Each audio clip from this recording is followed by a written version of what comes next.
Okay guys, welcome back na naman sa aking YouTube channel, no. So may pag-uusapan natin yung mga natitirang events dito kay Legend of Ymir bago siya mag-start sa October 28. So pag-usapan natin dito yan isa-isa. So ngayon nag-end na tong AI video nila kahapon. Nag-announce sila ng alas 7. So yung mga nakapag-submit, mabibigyan pa daw kayo ng points. Depende doon sa effort na ginawa nyo.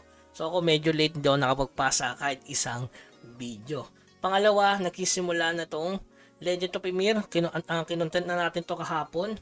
So ayan, pwede na kayo mag-bid kung gusto niyo makakuha ng isang server. So pwede kayong sumali dyan mga boss. So ngayon, ito na lang yung natitira. SSS Weekly Mission Event. Kasi dito sa SSS Weekly Mission Event guys, para sa mga streamer to. So unang-una, kailangan mo munang maging streamer nila para makasali ka dito. Okay? So pang ano na ngayon, pang 4 na week. So, nandito naman yan guys, 4th week na.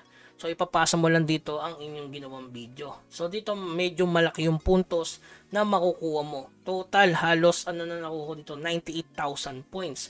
Which is mas malaki siya compare doon sa nakapag-staking. Kasi meron sa akin, Kuya Bugs, nag-stake ako ng 2,000 Wemix. So, gaya na sabi ko nga sa inyo guys, yung sa staking, ang pinaka-maximum dito is 30k points.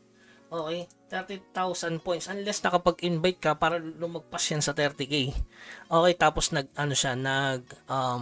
nag-staking. Yung staking naman kasi bumabalik naman yung Wemix nyo doon. Okay?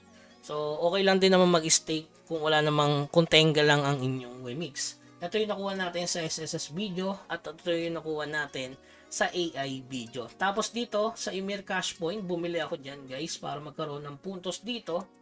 Yan, pwede nyo naman pala i-click dito guys kung makikita nyo dito. Ayan o. Ymir Webshop on sale. Yan. Okay. So, binili natin. Ito. Nakita nyo naman. So, nagkaroon tayo ng 10,000 cash point. Okay. So, galing naman din sa kanila yung pinambili natin dyan. Tapos, bumili din tayo nito. Ayan, kita nyo naman. Bumili tayo ng isa nito. Tapos, bumili din tayo ng isa nito. Binili ko tag-iisa guys. Para makita ko kung ilang puntos yung nadadagdag. Gada, bili ng isa. So dito around 2,000 dito, 2,000 points, sobrang liit lang talaga. Kaya ang recommend ko talaga sa inyo guys, yun nga pinakamalaking puntos na sabi ko nga sa inyo is dito. Okay? So kahit malaki yung Wemix na in-stake mo, hindi siya makakahabol talaga kapag pagdating dito. So ito libre na lang naman sumali diyan. Sumali ka sa kanilang streamer program para maka-earn ka ng points. Meron pang 2 week guys. So ayan. Kita naman dito. So, sayang yung sa AI, no? Syempre, malaki-laking puntos yung nakukuha ng iba doon. Pero sa akin kasi sa AI, nakukuha lang is, ayan, 6,000 points lang. Kadalasan kasi 5 video lang yung na-aprobahan sa atin. Okay? So, ayun lang yung pwede nyo salihan pa.